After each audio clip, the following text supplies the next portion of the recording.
Hai semuanya, ketemu lagi bareng Mihu di sini.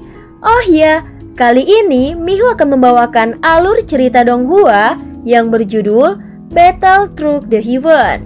Mihu mengingatkan sekali lagi ya bahwa konten ini full spoiler.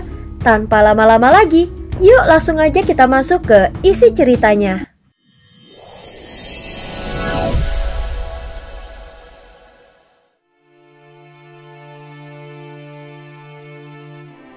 Melanjutkan dari kisah sebelumnya. Sebelumnya ketika para ahli tahap kelima saling berselisih, Xiaoyan justru diam-diam membentuk teratai bunga api abadi. Dan di kedua tangannya terbentuk bola api dan guntur yang akhirnya digabungkannya. Ketiga sosok kuat itu terkejut saat merasakan aura penghancur dari bola di tangan Xiaoyan. Yao Nantian yang bergegas mengambil tindakan untuk menyerang, segera mengeluarkan 3 bendera. Saat kepala besar keluar dari bendera, avatar Yuan Shen Xiaoyan langsung terguncang. Xiaoyan mengangkat kepalanya untuk melihat sosok tersebut. Cahaya samar memancar dari sosok yang berdiri tegak dan mengandung kekuatan garis keturunan yang seolah beresonansi dengan avatar Yuan Shen-nya.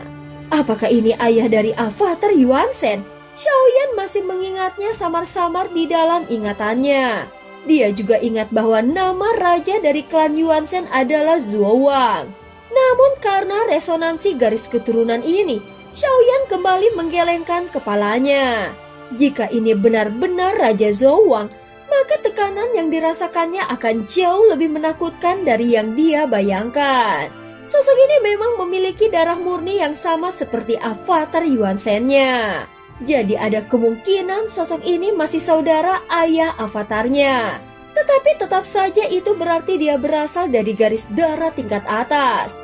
Karena itulah Xiaoyan bisa merasakan kebencian yang begitu mendalam dari lubuk hatinya. Saat melihat kepala raksasa di atasnya, Xiaoyan tidak bisa menahan diri untuk tidak mundur. Sebelum dunia tanpa batas hancur, klan Yuan Shen pernah mendominasi segalanya di masa lalu. Namun saat mereka muncul kembali, tanpa terkecuali bahkan para leluhur mereka telah dimurnikan menjadi boneka. Meskipun dia memiliki avatar Yuan Shen, namun darah klan Yuan Shen juga mengalir di dalam tubuh utama Xiaoyan, sehingga perasaan dan penderitaannya pun terbagi. Saat berikutnya Xiaoyan meraung marah. Guntur dan api bergulung dahsyat tanpa akhir melanda seluruh kekosongan di sekelilingnya. Energi dengan sifat penghancur ekstrim langsung menyerbu langit, menuju pusaran besar yang tergantung di atas kepalanya. Pada saat yang sama, seekor naga es raksasa perlahan mendekat, lalu menghembuskan hawa dingin yang sanggup membekukan segalanya.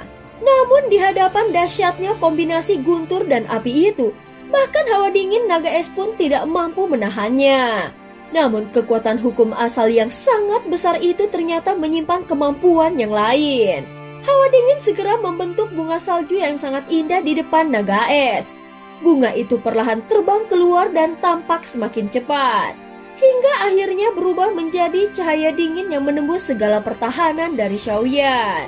Bahkan kekuatan gabungan guntur dan api tidak mampu menahannya, sehingga serangan itu langsung menghantam alis Xiaoyan. Dalam sekejap bunga salju itu menempel di antara kedua alisnya. Saat berikutnya es menyebar dengan sangat cepat dan dalam hitungan detik, tubuhnya nyaris membeku sepenuhnya.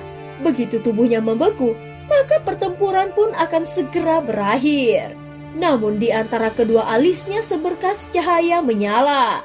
Pada saat yang sama dia langsung menggunakan teknik takdir milik Shizun. Avatar jangkrik emas, bergabunglah. Xiaoyan segera bergabung dengan avatar jangkrik emas yang sudah berada pada tahap ke-6 keabadian para dewa.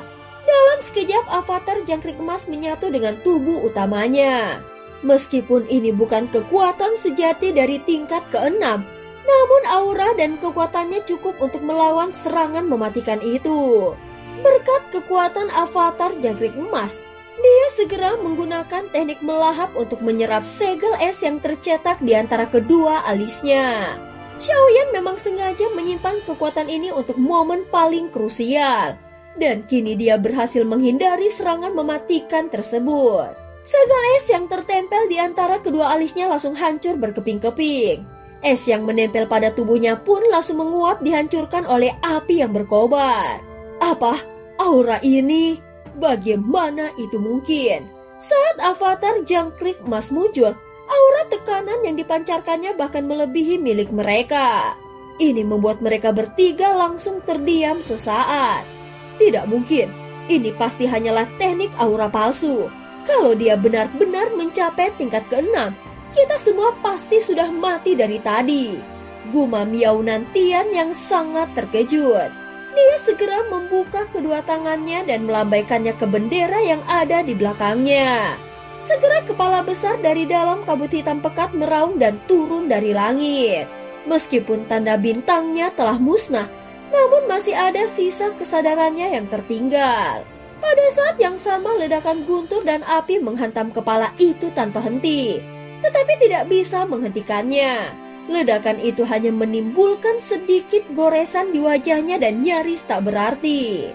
Tubuhnya sangat kuat, bahkan setelah kehilangan jiwanya, dia tetap sekuat saat masih hidup. Pasti dulunya dia telah menerobos tubuh keabadian fisik tingkat kuno sejati. Bahkan Xiaoyan tidak bisa mematahkan serangannya. Sepertinya satu-satunya cara untuk menghadapinya adalah dengan menggunakan jiwa ilusi. Meski baru saja didapatkannya dan Xiaoyan belum benar-benar memahami semua kemampuannya, namun dia harus mencobanya. Untungnya dia sempat bertarung melawan pria berjubah hitam dan sempat mengamati teknik bertarungnya. Meski hanya melihat saja tidak cukup untuk memahami semuanya, tetapi sekarang Xiaoyan harus mencobanya. Seperti yang dilakukan oleh pria berjubah hitam. Dia mengangkat satu jarinya lalu menggambar sebuah lingkaran besar di udara. Kekuatan jiwanya segera mengalir dengan deras. Yang mengejutkan, teknik ini ternyata menguras kekuatan jiwa dalam jumlah besar untuk bisa digunakan. Seketika di atas kepalanya muncul sebuah lubang hitam. Saat kekuatan dari klan Yuan Shen-nya jatuh ke arahnya, semuanya langsung diserap masuk ke dalam lubang hitam. Dan dalam sekejap dia muncul kembali tepat di atas kepala Yao Nantian. Pemandangan ini langsung mengejutkan ketiga lawannya. Tanpa berpikir panjang, mereka langsung mundur ke belakang. Tekanan yang turun dari atas sangat menakutkan hingga Yao Nantian terpaksa memperlambat serangannya demi menahan dampaknya. Namun Yao Nantian langsung memuntahkan darah segar setelah menggunakan teknik ini. Dia masih punya teknik ilusi. Bing Leidong, kau sebenarnya bisa diandalkan atau tidak? Karena serangan itu Yao Nantian pun terluka dan terpaksa memutuskan hubungan dengan bendera pemusnah 10.000 jiwa. Sehingga dia menjadi marah karena Bing Leidong gagal membatasi gerakan Xiaoyan. Dasar sampah! Tian Luolan menengus dingin dan tatapannya terkunci pada Xiaoyan. Dia segera mengangkat tangannya dan dari tubuhnya menyembur ratusan sulur energi seperti akar-akar pohon yang bergerak dari segala arah. Semua sulur energi ini langsung bergegas ke arah Xiaoyan seperti ingin menelannya hidup-hidup. Saat mendekat, sulur-sulur itu berubah menjadi sangat besar dan tebal. Layaknya lengan-lengan raksasa yang hendak menggenggam dan membelenggunya. Kekuatan guntur dan api sebelumnya memang belum sepenuhnya menghilang. Namun sudah tidak cukup untuk menahan serangan ini.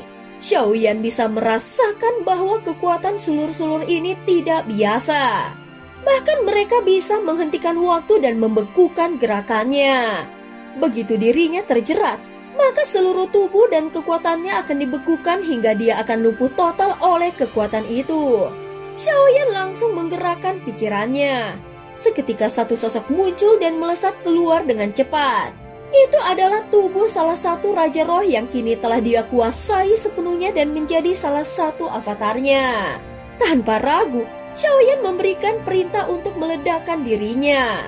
Kekuatan gabungan avatar jangkrik emas telah mencapai batasnya dan itu hanya bertahan hingga setengah batang dupa. Apalagi kelima avatar yang dia kuasai sebelumnya tidak mungkin bisa digunakan secara sekaligus dengan tubuh aslinya. Justru karena dia tahu akan hal ini, maka Xiaoyan tidak ragu sedikit pun dan meledakkan avatar Raja Roh. Tentu saja ledakan dari kultivator tingkat ketiga keabadian para dewa akan menghasilkan kekuatan yang dahsyat. Bahkan kekuatannya lebih besar dari kombinasi guntur dan api milik Xiaoyan sebelumnya.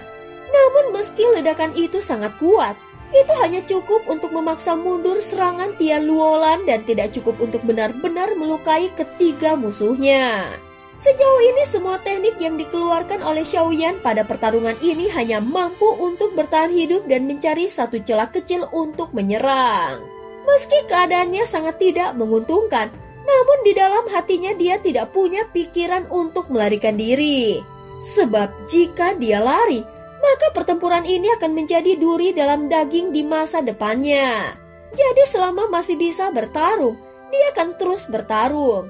Walaupun ledakan avatar memaksa mundur sulur-sulur pohon dan memecahkan kekuatan penyegelan, namun semuanya hanyalah bersifat sementara. Dalam upayanya untuk bertahan, Xiaoyan menemukan celah untuk menyerang dan ini adalah kesempatannya untuk membalikkan keadaan. Dengan memanfaatkan energi dari ledakan avatar, sambil mengaktifkan jiwa ilusi, tubuh Xiaoyan langsung melesat dengan kecepatan yang tidak terduga. Dalam ruang ini menggunakan jiwa ilusi memang menguras kekuatan jiwa. Namun dengan kemampuannya sekarang, efeknya tidak akan terlalu besar.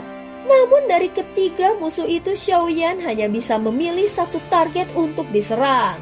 Di antara Bing Leidong, Yao Nantian atau Tian Luolan, Xiaoyan justru merasa Tian Luolan adalah yang paling berbahaya.